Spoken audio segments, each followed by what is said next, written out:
Azir deck. Got one for you right now. Now, for the longest time, ever since Shurima got released, there has been the Ascended. And it's basically like your starter Pokemon. They got three evolutions, if you would.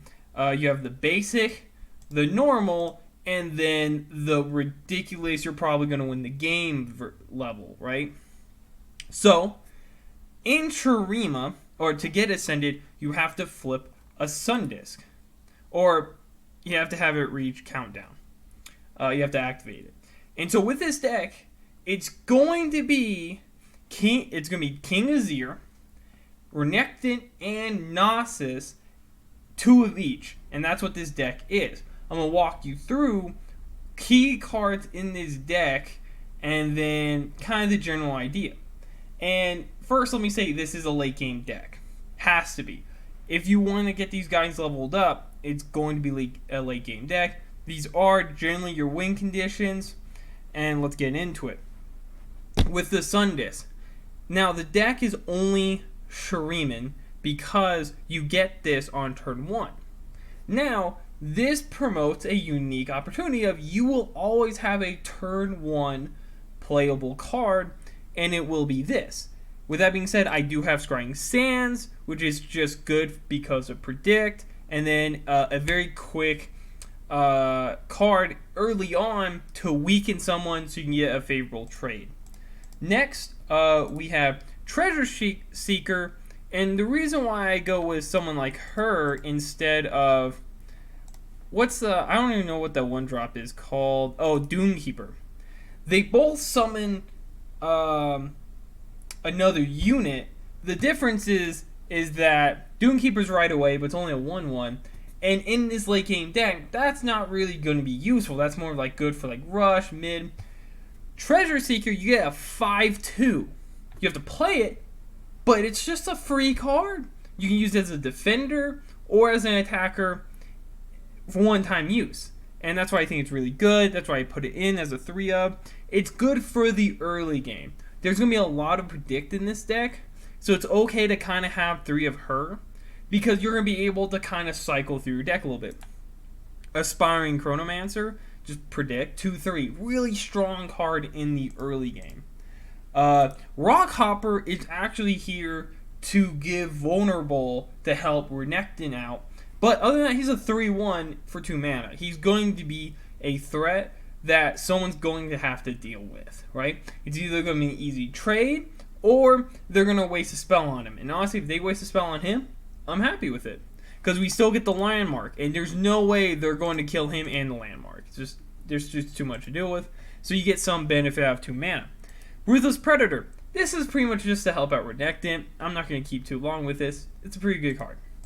But only 2. We get to the first key card, Azir, King Azir, only 3 mana. Now, he is the hardest to level up because he will take the longest to reach.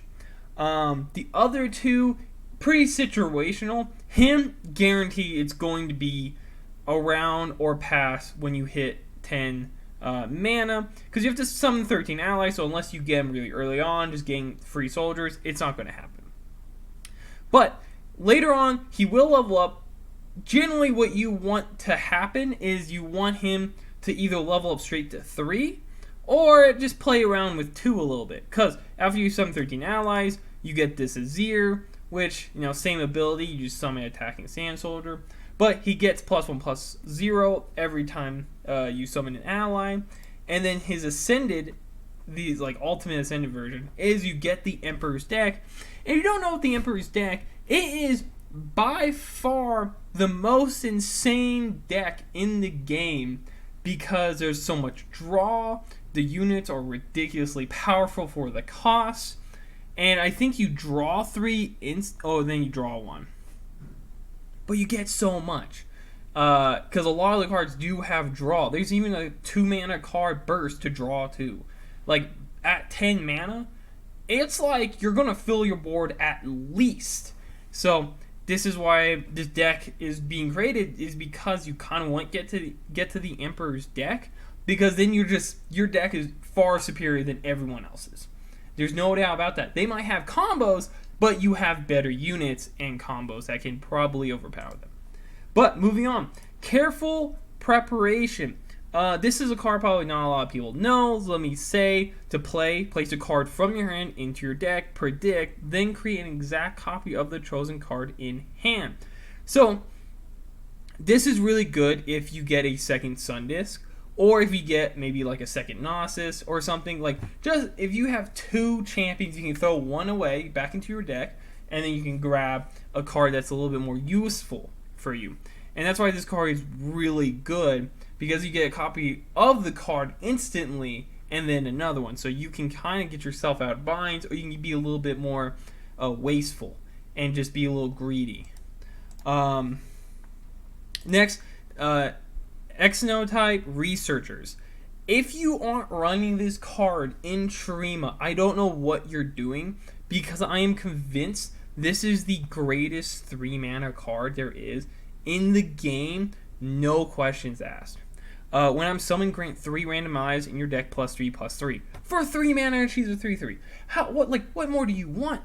This game, she is like made for mid to late game decks. It's crazy. Highly respect this card. Golden Ambassador is really only good in this deck, but she is amazing because Allegiance draw a champion and grant it +2/+2, which is guaranteed in this deck. So it's pretty awesome. 4 mana for a 3/2 is a little bit expensive, but considering that this is just a good card to put out turn 4 to help a Gnosis get closer to striking with 10, or even get a Renekton closer, or making Renekton more survivable. Speaking of Renekton, let's get into him. When he challenges an enemy, that means includes vulnerable if you don't know, get him +2/+1. And then when he's dealt 12 damage, so it's either 3 or 2, he transforms, and every time he attacks, he gets +3/+3. He also has Overwhelm. Now, that means attacking is an 8/8. Monster. But even better than that is when he's fully ascended, when you block or attack, deal 2 to enemies and the enemy nexus. Meaning, if they even don't block, they get hit. This Renekton is such a beast that the reason why I chose these 3 is because they're super flexible. Zerath is not. You have to use landmarks, and that is something I really didn't think will go well with this deck. And having 2 of each of these guys is perfect, because you can play the first one, get super greedy, even reckless, and if you need to do selfish trades, you can, because then you'll have a second one who can flip or have already flipped, and you will get the 3rd ascended when you flip the Sun Disc. So this guy's really good, but I feel like he gets pushed out, and I think the Shurima deck is really good for him to shine in some ways. Oh shoot, you know what? I actually missed the Student, which is a 3 mana 4/4 if you predicted, which this deck allows you to do a lot of that. So this is a pretty good card. I would say it's not a must. I've debated on taking him out because there's a lot of other cards that do a lot more for you, but this is a very good, strong card turn 3. Is it worth it? I like to put it in here because I feel like a lot of people should give notice to cards like this, because he's very strong in the early game. So moving on, Rite of Negation is 4 mana fast, kill an ally or destroy one of your mana gems to stop all enemy fast spells, slow spells, and skills. So this card really good early on. In the lower part, I'd say gold and under, this card is great, because a lot of people will try to combo and just fully stack out, especially if they see that you're Shurima. Some people actually don't know this card even exists, and you shouldn't really play it unless they do something like that. Then you're just screw my 1 mana gem, I counter 3 of your cards. And normally it's in the late game when they're trying to just one-shot you. That's why this card is very good. Siphoning Strike, an ally strikes a unit. If it dies, grant ally champions ever a +2/+2. The reason why this card is really good is not because its mana costs 5 mana, is a lot. to strike. But if you simply kill something, you don't have to use a champion. It's anything. It's any allied to any enemy. If you kill it, every champion gets +2/+2, which is super crucial because you can get Gnosis and Renekton higher attack and health, which allows him to flip easier. And then you can also let Azir be a little bit more of a monster tank that you can kind of start sending out into attacks. So this card's really good. I put 3 of them in. Also, this is kind of like your core removal, which really sucks. But hopefully your early game has been pretty consistent, and so you can actually play this, and maybe you can get a cheeky kill on an annoying unit. Next, Kahiri the Return, right? You saw the younger version, here's the older version. He's a really cool, unique card because when I'm summoning, create a copy of me in your deck. When you see me in a prediction, grant all allied copies of me ever +2/+2. The reason why this deck works very well is because this game's late game. I put a lot of prediction into this deck so you can find what you want and what you need. And so he is not going to be someone you want early on or even in the mid game. So you can keep throwing him back, getting him stronger. And even if you're like, screw it, I'll take a 6/6 and 8/8 Kahiri, you still get a third one in your deck, so you're not really losing out too much. It's just free cards at that point. And so I think this card's really good in terms of throwing cards out, right? You just have to figure a way to draw. And so you have to not be too wasteful. And then finally, the last card is, in fact, Gnosis. He gets +1/+1 for every unit you've slain this game. Then he has to strike for 10, which is really good with Siphoning Strike because you could just do this, have him flip. Now, when he flips, he gets something that's a little bit different, right? Azir gives you your deck. Renekton can buff or deal damage to the enemy. He gives enemies a debuff, but his ultimate form gives him -3/0 permanently while he's out, and he has Spell Shield.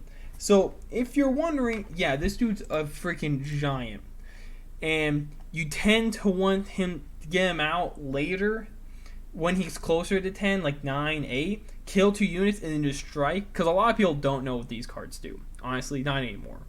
They'll probably read them and be like, whatever. But with the Sun Disc out and you did a double flip, it's freaking monstrous. Because the idea of this deck is to get all 3 of them out, and you just overwhelm them. But 1 alone can win you the game. 2 is secure. 3 is a slaughter. The King Azir deck is, in my opinion, one of the most fun decks to play because you're not playing the game. Everyone else is playing. Like, they're trying to beat you. You're playing a game where you're not trying to survive him. You're just trying to set everything up. This is like almost a combo deck. You're just trying to get them out, try and meet their requirements, and when they get buffed up, then you're like, nice, now I can win the game. And because you're playing your own game, they're going to lose because they're just trying to deal damage to you while you're just weaving around them, trying to get this up. And that's what makes the deck really good, and why people I think also why people kind of shrug it off is because it is a very late game deck. People don't like playing late game decks unless they're control heavy. But if you learn this deck, if you play it really well, similar to Yasuo, you can't really make too many mistakes. This is the exact same way. You can't make careless mistakes. When you play stuff, it's either this is the obvious play, or you have to really think it through, and then you'll just do these like straight hammer wins. But that's the deck and my advice. Thank you.